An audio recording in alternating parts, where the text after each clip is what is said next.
Auf den sonnendurchfluteten Graslandschaften der Ljuva-Ebene pirschen sich 2 Leoparden lautlos an eine Herde grasender Hirsche heran. Eine leichte Brise bewegte das hohe Gras und verbarg die leisen Schritte der beiden Raubtiere. Sie trennten sich allmählich und bewegten sich in entgegengesetzte Richtungen, um die Hirschkuh zu umzingeln, die außerhalb der Herde stand. Als sich die Gelegenheit bot, stürmten beide gleichzeitig hinaus, mit leuchtenden Augen und den Krallen dicht am Ziel. Die Hirschkuh geriet in Panik und versuchte zu fliehen, doch den beiden Leoparden gelang es, ihren Körper am Boden festzuhalten. Das laute Brüllen eines Hirsches. Einen Moment später verstummte der Schrei und die Beute lag regungslos auf dem Boden. Die beiden Leoparden begannen, ihr Festmahl zu genießen. Als das Essen jedoch immer üppiger wurde, wurde die Wildheit in ihren Augen allmählich deutlich. Der männliche Leopard stürzte sich plötzlich auf die Leopardin und stieß sie vom Hirschkadaver, als wolle er einen Konkurrenten verjagen. Die Leopardin knurrte, war jedoch im Nachteil und brachte nur ein paar schwache Sprünge zustande, bevor sie sich zurückzog. Männlicher Leopard greift Leopardin in Raserei an. Die Leopardin versuchte wegzulaufen, blieb jedoch festgenagelt und ihr Körper zitterte im struppigen Gras.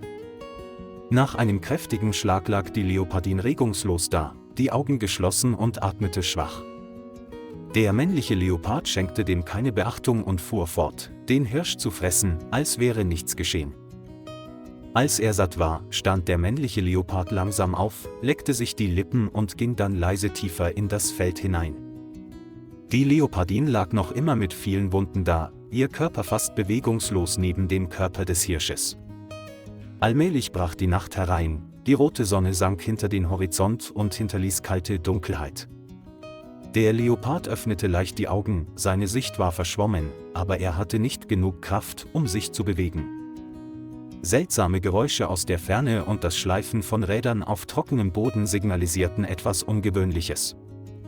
Am nächsten Morgen tauchte plötzlich ein Streifenwagen auf, dessen Scheinwerfer das leere Grasland erhellten, und hielt langsam an. Die Autotür öffnete sich und ein Mann in grüner Uniform und braunem Hut stieg aus.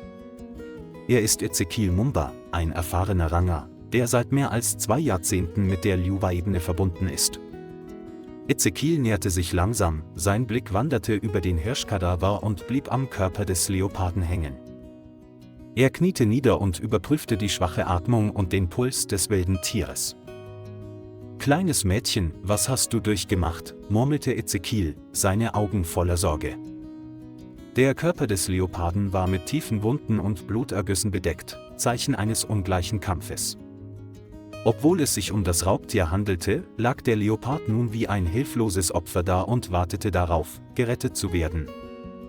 Ezekiel stand auf und sah sich um einen Plan zu entwickeln, wie er es zur nächsten Kommandozentrale bringen könnte. Allein in der Wildnis wusste er, dass er nicht auf Hilfe warten konnte, er musste selbst handeln. Ezekiel kniete erneut nieder, schob seine Hand unter den Bauch des Leoparden und hob ihn vorsichtig hoch.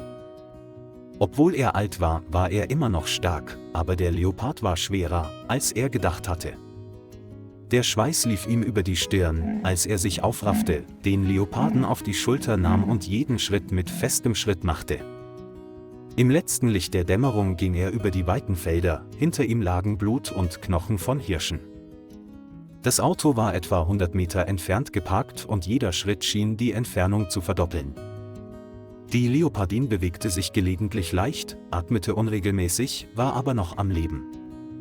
Ezekiel legte es vorsichtig in den Kofferraum und legte provisorisch ein Schattentuch darunter. Er startete den Motor und lenkte das Auto in Richtung Hauptbahnhof der Ljuva-Ebene. Vom Auto aus meldete er den Notfall per Funk der Naturschutzmedizinischen Abteilung. Eine Frauenstimme ertönte: „Bringen Sie ihn sofort in das südliche Rettungsgebiet, wir sind bereit.“ Nach über 20 Minuten kam der Wagen an der Station an, die Krankenampel brannte bereits. 2 Mitarbeiter rannten hinaus, öffneten die Tür des Lastwagens und legten die Zeitung auf eine fahrbare Trage. Ezekiel folgte ihm dicht auf den Fersen, ohne den Blick von dem wilden Tier abzuwenden, das er gerade gerettet hatte. Es wurde geschlagen, wahrscheinlich von einem männlichen Leoparden, der um Territorium oder Nahrung kämpfte, sagte er. Der weibliche Leopard wurde in die hochmoderne tierärztliche Notaufnahme des Zentrums gebracht. Der Angestellte schloss die Tür und Ezekiel saß im Flur, den Blick auf den einbrechenden Nachthimmel gerichtet. Er wusste nicht, ob das Tier überleben würde, aber er tat alles, was er konnte. Im Behandlungszimmer begannen 2 Tierärzte, die Wunden des Leoparden an Schulter und Bauch zu behandeln. Sie rasierten die Haare rund um die aufgerissene Haut, desinfizierten sie und verbanden jede Wunde sorgfältig. Der Leopard lag noch immer im Koma, doch Muskelreflexe zeigten, dass der Körper noch am Leben war. Eine Krankenschwester injizierte dem Leoparden ein starkes Schmerzmittel und ein Wiederbelebungsgerät in das Hinterbein. Die Herzfrequenz begann sich zu stabilisieren, die Atmung wurde durch das Messgerät allmählich gleichmäßiger. Es gab keine inneren Verletzungen, aber einen starken Blutverlust und eine starke Erschöpfung, sagte der Arzt. Nach über einer Stunde Operation und Pflege wurde der Leopard in einen abgelegenen Erholungsbereich gebracht. Der Raum ist geräumig, mit sauberem, trockenem Stroh ausgelegt und von Holzrahmen umgeben, was ein Gefühl der Nähe zur Natur vermittelt. Ezekiel trat ein, setzte sich außerhalb des Holzrahmens und betrachtete den Leoparden, der still dalag und in weiße Bandagen gewickelt war. Jeden Tag kommt er, bringt frisches Fleisch mit und beobachtet die Reaktion des Tieres. Am 3. Tag öffnete der Leopard zum ersten Mal seine Augen, sein Blick war noch verschwommen, aber voller Überlebensinstinkt. Am 5. Tag konnte es seine Wunde lecken und sein linkes Bein leicht bewegen. Die Ärzte waren hocherfreut, als die Wunde trocknete und kein Blut mehr aus den alten Kratzern sickerte. Die Leopardin gewann allmählich ihre Kräfte zurück und begann, leicht hinkend im Käfig umherzulaufen. Ezekiel nannte es vorläufig Sana, was in der einheimischen Sprache Losi, Leben, bedeutet. Sana, du bist stärker als alles, was ich je gesehen habe, sagte er, während er es fütterte. Nach Ablauf der ersten Woche war die Wunde vollständig verheilt und es blieben nur ein paar Narben am Rücken und an der Schulter zurück.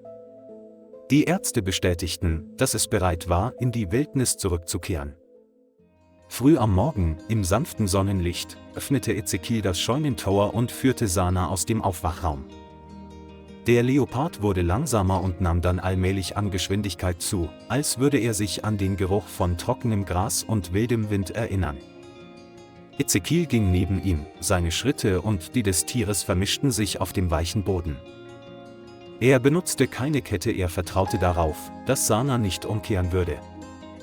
Als er ein leeres Grundstück erreichte, blieb er stehen und klopfte ihm auf die Schulter. Sana sah ihn lange an, als wolle sie etwas sagen, könne aber keine Worte hervorbringen. Dann ging es tief in den Wald mit hohem Gras hinein und sein Körper verschmolz mit dem Morgensonnenlicht. Ezekiel stand da und schaute, die Hände hoch erhoben, als würde er sich von seinem neuen Freund verabschieden.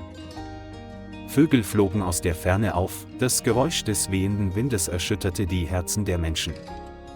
Sana ist zur Natur zurückgekehrt, wo sie hingehört, stärker als ihre Narben. Ezekiel drehte sich erleichtert um, da er wusste, dass er gerade ein kostbares Leben gerettet hatte. In der Ljuva-Ebene hat jedes Lebewesen eine Chance zu überleben, egal ob stark oder schwach. Sana ist nun Teil der Legende der Prärie, einer Geschichte, die für immer überliefert wurde. Seine Fußabdrücke werden für immer in den Boden eingeprägt sein, als Beweis seiner Stärke und Wiedergeburt. Ezekiel kehrte zum Bahnhof zurück und schrieb alles in sein Tagebuch, seine Augen waren immer noch voller Emotionen. Jeden Nachmittag blickte er oft auf die Wiese hinaus und hoffte, Sana wieder im Wind laufen zu sehen. Denn er wusste, das Leben ist ein Wunder und an diesem Tag tat er das Richtige. Ein alter Ranger, eine ausgesetzte Leopardin und ein Neuanfang in der Wildnis. Die Ljuva-Ebene ist mehr als nur Natur, es ist ein Ort, an dem die Menschheit Leben schützt. Und im afrikanischen Nachmittagslicht wird diese Geschichte mit dem Gras und dem Wind für immer weiterleben. Lieber Freund, danke, dass Sie sich die Zeit genommen haben, die Geschichte zu verfolgen. Vergessen Sie nicht, den Kanal zu liken und zu abonnieren, um uns zu unterstützen.